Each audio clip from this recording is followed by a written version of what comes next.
Savez-vous planter les choux à la mode, à la mode? Savez-vous planter Ça c'est facile. Mais pour les haricots, ils commencent à sortir et là j'ai une ligne qui a été semée plus tard. Donc là c'est plus compliqué. Bienvenue donc aux amandiers puisque le terrain s'appelle comme ça. On est arrivé donc fin août 2015, toute fin août, début septembre 2015 à Jussat. Et donc le terrain que vous voyez était très peu entretenu. C'était des personnes qui étaient d'un certain âge qui avaient ça depuis plusieurs années, mais donc par leur âge et les problèmes de santé, avaient un peu abandonné l'affaire. Donc il n'y avait que les arbres, l'herbe était haute comme ça et il n'y avait rien du tout. Donc on est parti de vraiment zéro avec des arbres qui n'avaient pas du tout été taillés et très peu entretenus pendant quelques années. Donc on a à peu près 1000 mètres carrés. Donc il n'y a qu'un tiers en fait qui est ici, grosso modo, qui sert à ce qui est au potager. Le reste c'est une autre zone.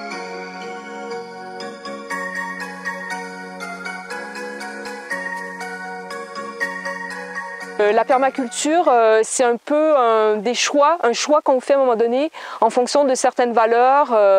C'est pas juste, voilà, ce que je voudrais essayer de vous faire passer comme message, c'est que c'est pas juste du paillage et des buts, par exemple, qu'il y a autre chose qui est derrière. Ça vient de permanence et de culture, qui sont des termes qui sont associés. Donc il y a des règles, d'abord prendre soin des humains, donc c'est aussi prendre soin de soi. Donc si tout ça est aligné, c'est pas anodin, j'ai tout ce qu'il me faut quand je dois faire un semis. Je prends tout mon matériau, le compost, le crottin qui est là, je fais du mélange et du coup je pars avec ma brouette et j'y vais. Et tout est rassemblé quand même au cœur pour que j'économise mes pas. Donc le silo à composteur. Donc ça, il faut toujours en faire un proche de ces zones de culture. Quand vous désherbez, vous mettez là. Les mauvaises herbes et tout, pas la peine d'aller courir. Hein. Économie des pas, énergie. Vous stockez. Donc là, vous voyez, là c'est tout ce qu'il y a en dessous. Mais là, j'en ai profité, j'ai mis des patates.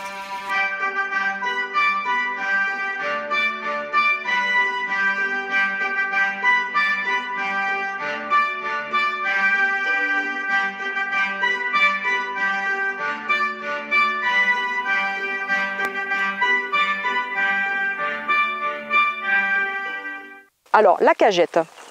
La cagette est très intéressante. J'ai des semis, donc la cagette, elle sert d'ombrière. Il y a plusieurs manières de pailler, en fait. Hein. On ne fait pas juste des grosses couches épaisses de paille. Donc là, en l'occurrence, c'est très pratique. J'en ai quelques-unes qui se baladent là aussi, parce que j'ai fait des semis plus tardifs de haricots. C'est un élément qui fait ombrière quand il y a de besoin, mais c'est aussi intéressant pour transporter des récoltes.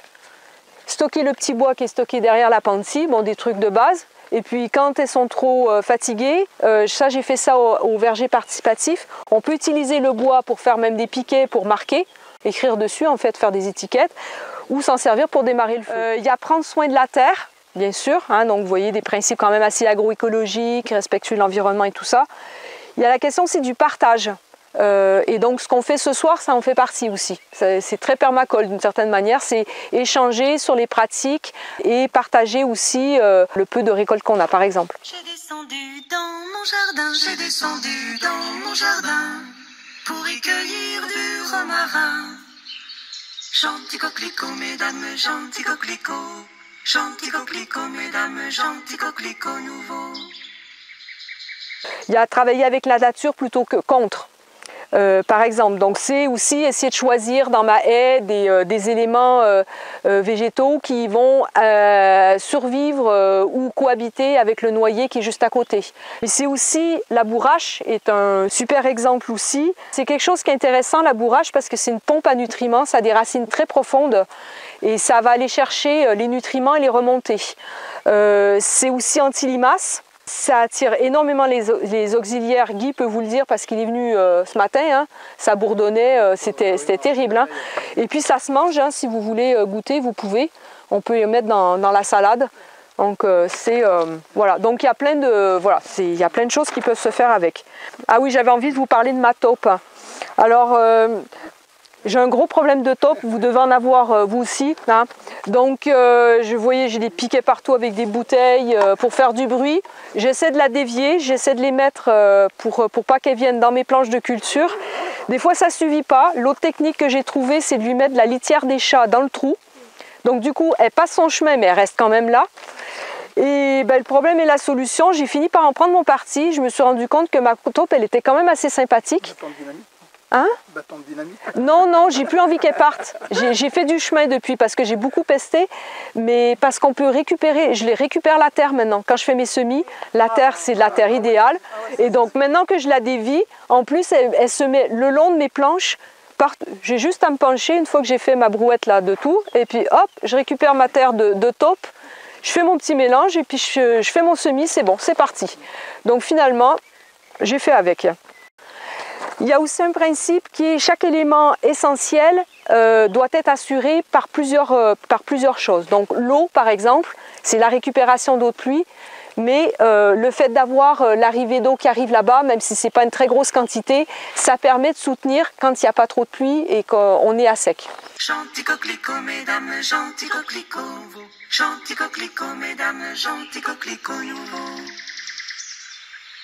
Donc petit à petit, je commence à voir les résultats, mais c'est un travail de long cours, il faut amener constamment du compost, il faut constamment amender, mais la technique permacole, dans ce cas-ci, commence à bien porter ses fruits. J'ai un sol qui est extrêmement argilo-calcaire et c'est vraiment difficile de travailler ce sol, de le rendre fertile. Vous mettez un carton au cutter, vous faites des X, vous allez ouvrir. Vous mettez une bonne poignée de compost ou de terreau là bien comme il faut, votre petite pomme de terre, vous fermez à peine, encore une bonne poignée par-dessus, c'est pas grave s'il n'y a pas de la terre partout, puis vous paillez. Puis au fur et à mesure de l'été, vous tondez, hop une petite couche, vous avez un peu de feuilles ou de paille qui vous reste, hop une petite couche, et puis vous empilez comme ça, et puis ça vous donne une récolte pas si mal finalement, même si c'était modeste, mais la terre après, vous y rentrez la fourche comme ça. Alors que je ne rentrais pas le motoculteur. Mais ben voilà quoi. C'est mes petites carottes qui marchent cette année a priori. J'arrivais même pas à faire ça les autres années. On les plante avec la main, à la mode, à la mode. On les plante avec la main, à la mode de chez nous.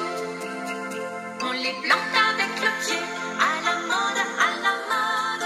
On les plante avec le pied. Je vous disais, je travaille beaucoup avec des livres.